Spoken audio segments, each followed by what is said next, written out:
প্রিয় দর্শক আসসালামু আলাইকুম। রাজাপুর টিভির আরেকটি নতুন সংবাদে স্বাগত। আমি খবর পড়ছি রাজাপুর টিভির সিইও শাইনুর খান।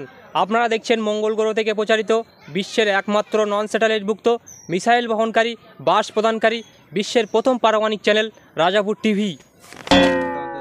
শুনছিলেন সংবাদ শিরোনাম, ফিরছি বিস্তারিত সংবাদে।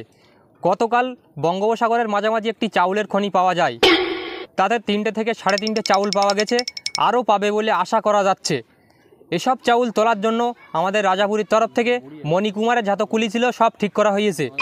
আমাদের কুদ্দুস আলী বলেন, এই চাউল ভারতে থাকলে পরে ভারতের অবদান বেশি পরিমাণ বেড়ে যেতে পারে। তার জন্য এই চাউল বিদেশে যাবে বলে 4টি পোস্টার জাহাজ আমাদের চালতে বেরিয়ে জাহাজ ঘাটায় ঘষাঘষি করিতেছে। ওদিকে মশার সাথে বিমানের ভয়াবহ সংঘর্ষ। খবরে জানা যায় গতকাল কলকাতা টু মুম্বাই যাওয়ার সময় একটি যাত্রীবাহী বিমান মশার সাথে ভয়াবহ সংঘর্ষে বিমানটি বাস্ট হয়ে যায়। এতে মশাটির কোনো ক্ষয়ক্ষতি হয়নি জানান। মশাটি ধরার জন্য 2 বস্তা আর্মি ও 3 বস্তা র্যাব মোতায়েন করা হয়েছে। গতকাল ভেবিয়ায় মিষ্টির ওপর মাছি হামলা চালাইছে। তাতে কিছু মাছি আহত হয়েছে, কিছু মাছি নিহত হয়েছে।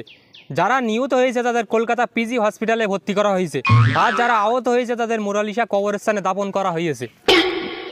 গতকাল সাইকেলের ধাক্কায় বাস ভেঙে চুরমার হয়ে গেছে। এতে সাইকেলের চেন পড়ে গেছে। সাইকেলের মালিক ল্যাংটা তালুকদার গতকাল 3 ইঞ্চি হরতাল ডাকে। সেই হরতাল থাকবে আগামীকাল 15 সেকেন্ড পর্যন্ত।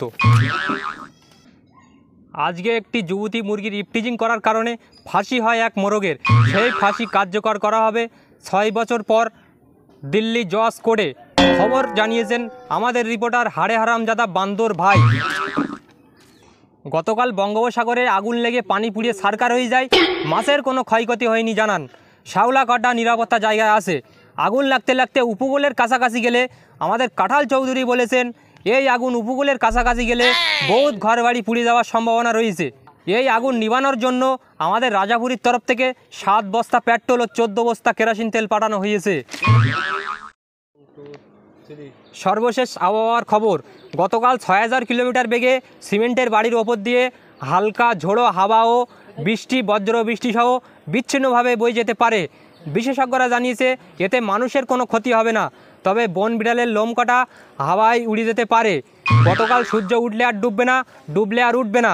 দর্শক, এই ছিল এখনকার মতো সংবাদ। পরবর্তী সংবাদ দেখার আমন্ত্রণ রইল। সেই পর্যন্ত ভালো থাকুন, সুস্থ থাকুন, থাকুন পরের সংবাদের সাথে। ধন্যবাদ।